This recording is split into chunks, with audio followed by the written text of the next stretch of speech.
హృదయపూర్వకంగా చెప్పగలుగుతాం.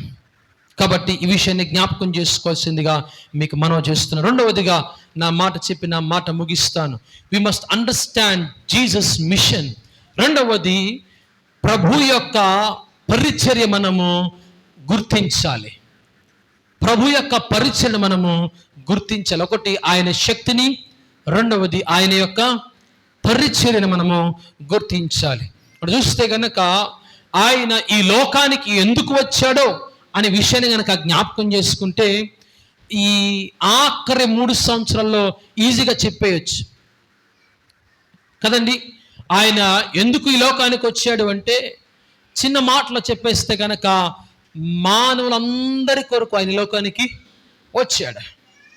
మానవులందరినీ కూడా నిత్య రాజ్యములో ప్రవేశించడానికి అధికారం ఇవ్వడానికి నా ప్రభు వారి లోకానికి వచ్చారు.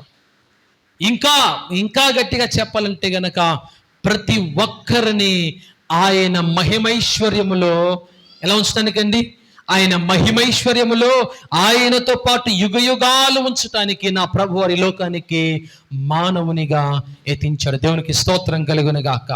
కాబట్టి మనము ఈ విషయాన్ని జ్ఞాపకం చేసుకుంటూ చూస్తే కనుక ఇంకో మాట కూడా మనం గుర్తించాలి.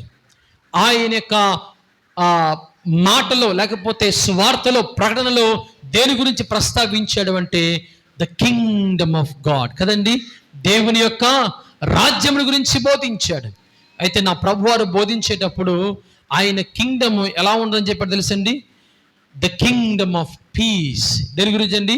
శాంతి రాజ్యముల గురించి నా ప్రభువు బోధించాడు. దేవునికి స్తోత్రం కలుగును గాక. ఎవరైతే ఆయన అంగీకరిస్తారో ఆ రాజ్యంలో ఏముంటుందండి? శాంతి, సమాధానం ఉంటుంది. దానికి ఎదురు రాజ్యంలో ఏడ్పును, పండ్లు కొరుకుటయు కదండి, కన్నీరు కార్చడం ఉండదు తప్ప మరి ఏది కూడా అక్కడ ఉండదు. అందుకని నీవు నేను కూడా ఆయన యొక్క పరిచర్య గుర్తించాలి. ఆయన పరిచర్య ఏంటో తెలుసండి? శాంతి, సమాధానం. అందుకని ఒక స్టేట్మెంట్ కూడా ఉంది. గాంధీ గారు ఏం చెప్పారండి? హింస అన్నాడా, అహింస అన్నారా? అహింస కదండి.